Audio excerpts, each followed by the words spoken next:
नमस्कार, मैं हूं आपके साथ आदित्य। आज हम बात कर रहे हैं नगर निकाय चुनावों को लेकर। दरअसल उत्तर प्रदेश में नगर निकाय चुनाव का बिगुल बज चुका है और इस सब पर चर्चा करने के लिए हमारे साथ पार्षद पति जगवीर इंदौलिया जी मौजूद हैं, जो कि वार्ड नंबर 57 से हैं। सर, सबसे पहले बहुत बहुत स्वागत आपका हमारे स्टूडियो में। जगवीर जी, क्या कहेंगे, इस बार चुनाव आ गए नजदीक, आप चुनाव लड़ रहे हैं और अब तक जो आपने काम किए 5 साल में, वो कैसे काम रहे आपके? सबसे पहले उस पर हम नजर डालेंगे। पिछले 5 सालों में हमने जो छोटी मोटी जरूरत होती है, सड़क नाली खरंजे की सफाई की व्यवस्थाएं सभी हमने अपने जनता की पूरी की हैं जी। और 5 सालों में सभी समस्याओं को पूरा करना भी संभव नहीं होता, कुछ समस्याएं जनता की रह जाती हैं, लेकिन हमने पूरा ख्याल रखा है जनता का और हमें उम्मीद है जब भी हम आगे चुनाव में जाएंगे तो जनता भी हमारा उतना ही ख्याल रखेगी। पिछले 10 साल से लगातार आप ही पार्षद हैं, उससे पहले आप थे, अब आपकी वाइफ उषा जी हैं इस वक्त पार्षद। तो 10 साल बहुत होते हैं विकास कराने के लिए, तो ऐसे क्या विकास वहां पर आपके क्षेत्र में रह गए हैं जो नहीं हो पाए, जो अब आप कराएंगे? ऐसे क्या विकास है वहां पर? 2012 में जब मैं पहली बार पार्षद चुन के आया था तो क्षेत्र की हालत बहुत खराब थी, कहीं भी जाने का रास्ता नहीं था, व्यवस्थाएं इतनी खराब थी कि कहीं आप साइकिल से भी गुजर नहीं सकते थे। तो हम लोगों ने बहुत मेहनत की और लगभग जो है 2012 से 2017 के बीच में 10 करोड़ के हम लोगों ने काम कराए। सभी नाली खरंजे गली गली को बनाने का काम किया और मुख्य मार्ग जो खर्रा रोड है उसको भी बनवाने का काम किया था। और हमारे बड़े उखर्रा में तालाब है, तालाब के बगल से निकलने का कोई रास्ता नहीं था, जाने आने का देवरी रोड पहुंचने का कोई रास्ता नहीं था, हमने उस रास्ते का निर्माण करवाया और बहुत सारे कार्य हैं जो हम लोगों ने करवाए। जगवीर जी, आज भी ऐसे कई रास्ते हैं आपके क्षेत्र में जो टूटे पड़े हैं। खर्रा रोड की बात कीजिए, उसके आगे अगर निकलते हैं तो आज भी जो वहाँ की जो रास्ते हैं वो बदहाली के आंसू रो रहे हैं। आखिर ऐसा क्या है तो वहाँ विकास नहीं हो पाया?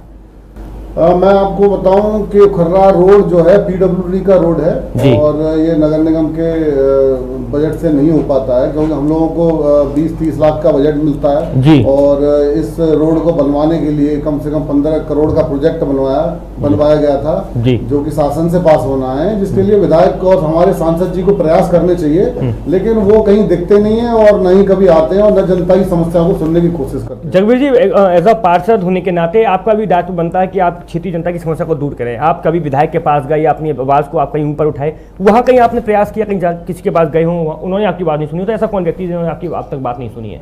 हम लोग नगर निगम में अपनी आवाज बार बार उठाने का हमने प्रयास किया है जी। और कुछ 8 लाख रुपए तक का हमने टेंडर भी करवाया सड़क के गड्ढे भरने का, लेकिन बजट न होने की वजह से ठेकेदार उस कार्य को नहीं कर पा रहे हैं। ठेकेदारों का पुराने पेमेंट रुके हुए हैं, साल 1.5 साल से नगर निगम में ठेकेदारों के पेमेंट नहीं हो रहे, जिस कारण आगे के काम वो करने के लिए तैयार भी नहीं है। अच्छा जगवीर जी, क्या लगता है आप निर्दलीय हैं, इस वजह से क्या आपको विकास के लिए वंचित रह जाते हैं कि सरकार आपके साथ नहीं है? क्या ऐसा कुछ अभी देखने को मिला आपको?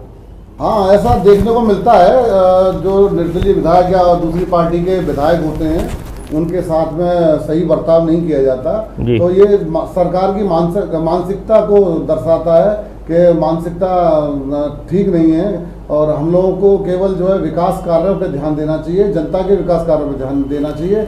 हमें ये नहीं देखना चाहिए, सरकार को ये नहीं देखना चाहिए या मेयर साहब को ये नहीं देखना चाहिए कौन किस जाति का है, कौन किस पार्टी का है या कौन निर्दलीय है, सबको समान रूप से देखना चाहिए। लेकिन इन 5 सालों में जो हमने देखा कि हम लोगों को समान दृष्टि से नहीं देखा गया और हम लोगों के जहां तक कार्य को रोकने की कोशिश की गई है, मेयर साहब द्वारा, अधिकारियों द्वारा हमारे कार्य को रोका गया। अच्छा, नहर की माइनर की अगर बात करी जाए तो सिंचाई के लिए पानी जाता है, उसमें कैसी समस्या आती है? किसानों तक पानी नहीं पहुंच पाता कई बार, वहाँ से क्या समस्या पैदा होती है? ये नहर पार्क माइनर जो नहर है, ये मुगल कालीन नहर है, जो शाहजहां गार्डन ताजमहल के लिए पानी नहर द्वारा लाया जाता था जी। तो बहुत समय 10 या 15 साल पहले ये बहुत पानी बहता हुआ चलता था इसमें, लेकिन जो अब अतिक्रमण कर लिया है और इसमें गंदा पानी, नालियों का पानी आ रहा है और अलग से कोई पानी की व्यवस्था नहीं है, इसलिए गंदा पानी भी उसी। जगवीर जी, वो सफाई की व्यवस्था नहीं हो सकती क्या कि कुछ ऐसा वहाँ प्लान किया जाए आपके द्वारा या कि अन्य जनप्रतिनिधि के द्वारा कि वहाँ सफाई हो जाए और उससे लोगों को लाभ मिले? क्या ऐसी कुछ व्यवस्था वहाँ हो सकती है? नहीं, सफाई होती है, सफाई के रोज झाड़ू लगता है, वहाँ रोज सफाई होती है, कूड़ा भी उठता है, लेकिन गंदे पानी जो नालियों का पानी है, घरों का पानी है, वो जो नाले में जा रहा है, नहर में जा रहा है, उसके लिए अलग व्यवस्था होनी चाहिए, जो कि एक बड़ा बजट है और गवर्नमेंट को उस पर ध्यान देना चाहिए, सांसद जी और विधायक जी को भी उस पर ध्यान देना चाहिए। अच्छा, साथ ही आपके वार्ड 57 की बात करिए तो वहाँ जल भराव की समस्या आज दिन आती है। अगर वहीं बारिश की अगर बात करें, बरसात में तो इतनी समस्या हो जाती है कि लोगों के घरों में गंदा पानी जाता है, बच्चे कई दिनों के लिए स्कूल से वंचित हो जाते हैं। उस पर आप क्या कर रहे हैं? नहीं, हमने इसके लिए बहुत प्रयास किया है। मैंने आपको बताया कि ये बड़े प्रोजेक्ट हैं, पानी की निकासी का बड़ा प्रोजेक्ट है। जब तक वो बड़ा प्रोजेक्ट शासन से पास नहीं होता है, सांसद विधायक जी उसमें नहीं लगेंगे, जब तक बहुत मुश्किल है ऐसी समस्याओं से जनता। तो जगबीर जी, जब तक बड़े प्रोजेक्ट होंगे, आप भी एक पार्षद हैं, अगर इसी सब पर बात करते रहेंगे, बड़े प्रोजेक्ट है, जब तक विधायक काम नहीं करेगा, सांसद काम नहीं करेगा, तो जनता की जो परेशानी है वो कैसे दूर होगी? जनता नहीं समझेगी। जनता तो ये कहेगी हमने आपको पार्षद बनाया, आपको हमने सदन पहुंचाया, आप काम करें। जनता नहीं समझेगी इस चीज को, उनको कैसे आप संतुष्ट करेंगे?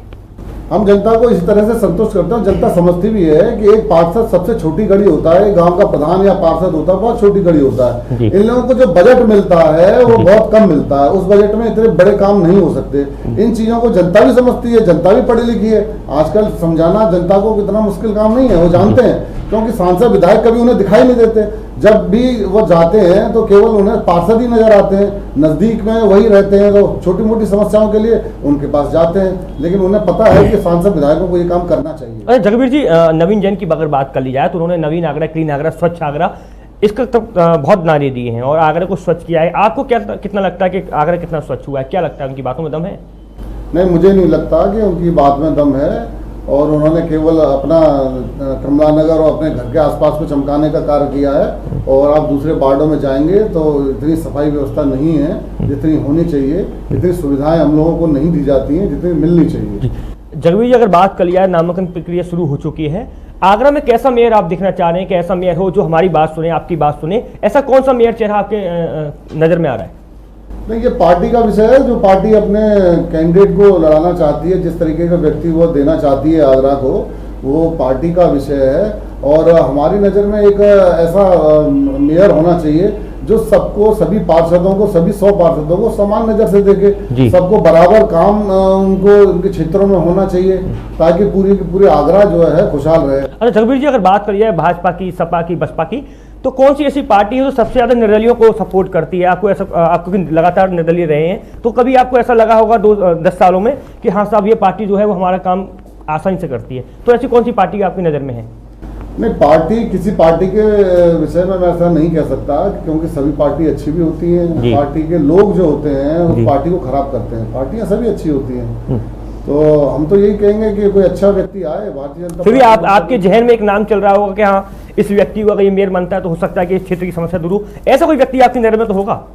नहीं, इस विषय पे मैं आपको उनका नाम या नहीं बता सकता जी, तो बहुत मुश्किल है हमारे लिए। अगर भाजपा की बात कर लिया है तो गुंजन राजौरा का नाम काफी ज्यादा चर्चा में चल रहा है। क्या लगता है अगर उनको टिकट मिलती है, अगर वो दावेदारी करती है, वो जीतती है, तो क्षेत्र में विकास हो पाएगा? वो उनका विषय है कि अगर वो जीत के आती हैं तो क्या करना चाहती हैं, क्या अपना एजेंडा लेके आई हैं, या पार्टी का क्या एजेंडा है कि वो कितना काम करना चाहती हैं, ये उनका अपना विषय। और मैं तो चाहूंगा कि अगर वो बन के आती हैं तो अच्छी बात है, और आगरा का विकास करें, और हम लोग उनके साथ में खड़े रहेंगे अगर वो विकास करेंगी तो। अच्छा जगबीर जी, अब आप भी चुनाव लड़ रहे हैं इस बार, अब किस वादों के साथ आप जनता के बीच जा रहे हैं? जनता को क्या कह रहे हैं इस बार? नहीं, हम जनता से जो वादा कर रहे हैं, जो छोटे छोटे काम हैं, जो हमारे लेवल के काम हैं, जो हम लोग नगर निगम से करा सकते हैं, उन्हीं का हम वादा करते हैं, और उन्हीं पे हम लोग हर बार खड़े उतरते हैं और हर बार विजय प्राप्त होती है। क्या लग रहा है, जनता इस बार प्यार दे रही है आपको? बिल्कुल, पूर्ण बहुमत से हम लोग जो बहुत अच्छे अंतर से जो है जीतेंगे। और आप देखिएगा दोबारा हम लोग आएंगे, जीत के आएंगे जब आपके बीच में बैठेंगे जी। पार्षद जी, कई बार ऐसी जनता आरोप लगाती है, हालांकि आपके क्षेत्र में हम नहीं कह सकते, कई और जगह हम लोग जाते हैं तो वहाँ की जनता कहती है कि हम पार्षद के पास तमाम अन्य कामों को लेकर जाते हैं, लेकिन पार्षद नहीं मिलते हैं, वो अपने अन्य कामों में व्यस्त रहते हैं। क्या कार्यालय आपके निवास पर आती है तो आप उनको वहाँ पर मौजूद मिलते हैं, उनका काम करते हैं, जिससे कि जनता आपको समझे कि हाँ वाकई हमारे पार्षद जो है वो काम करते हैं? तो कभी ऐसा आपके साथ हुआ है क्या? यह सवाल तो आपको जनता से पूछना चाहिए। और मुझे लगता है कि हम जो है बड़े अंतर से चुनाव जीतेंगे, और कम से 5000 वोटों का अंतर इस बार हम लोग रखे हैं, तो बड़े अंतर से चुनाव। वार्ड अगर 57 की बात अगर कर ली जाए, आपकी वार्ड की बात करें, तो और भी प्रत्याशी वहाँ पे अपना जीत का दावा कर रहे हैं। भाजपा है, बसपा है, आम आदमी पार्टी भी इस बार आ गई है, तो किससे खासी टक्कर मान रहे हैं इस बार आप? हमारी टक्कर किसी से नहीं है। हम अपने आप अपनी टक्कर जो हम खुद से मानते हैं, हम लोग अपना खुद का टारगेट बना के चलते हैं। जनता बहुत भरपूर हमें प्यार देती है और हम लोग खुद सोचते हैं, विचार करते हैं कि हमें कहाँ तक जो है हम लोग को वोट की संख्या को बढ़ाना है। दरअसल जब भी छोटा चुनाव होता है, प्रदेश का एक छोटा चुनाव होता है, उसकी बड़ी अहमियत होती है। ये व्यक्ति हमें डिफीट कर सकता है, ये तो ऐसा कोई व्यक्ति कोई जिससे आपको खतरा महसूस हो रहा हो?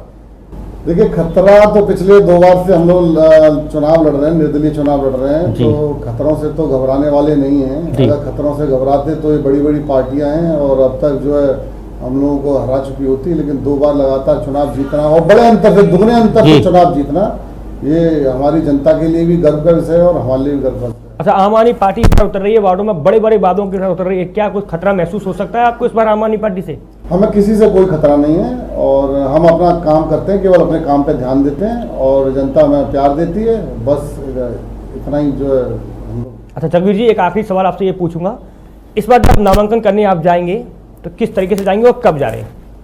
मैं नामांकन करने 16 तारीख को जाऊंगा, लेकिन हम लोग बहुत सिंपल तरीके से करते हैं जी। 4-5 लोग हम लोग जाते हैं और अपना पूरा पालन होगा, बहुत सिंपल तरीके से, साधारण तरीके से हम लोग जाते हैं। और मैं अपने चुनाव में मोटरसाइकिल तक इस्तेमाल नहीं करता, साइकिल मोटरसाइकिल भी इस्तेमाल नहीं करता। मैं जनता के बीच में केवल पैदल जाना पसंद करता हूँ। पूरे चुनाव में कभी आप देखेंगे गाड़ी या किसी चीज को मैं इस्तेमाल नहीं करता हूँ, मैं सिर्फ पैदल जाना पसंद करता हूँ, लोगों से मिलना पसंद करता हूँ। जो भी लोग रास्ते में मिलते हैं उनसे दुआ सलाम होती है। कार में बैठ के आप चुनाव लड़ नहीं सकते। बिल्कुल, चलिए बहुत बहुत धन्यवाद। ये हमारे साथ जगबीर इंदुले जी मौजूद थे, उन्होंने वार्ड 57 की हर एक बात हमको बताई और इस बार चुनाव में अपनी जीत का परचम की बात की है। अब देखने वाली बात यह रहती है कि जनता जगबीर जी को कितना प्यार देती है। आप बने रहिए प्रातः पंजूस के साथ में आदित्य मुदगल।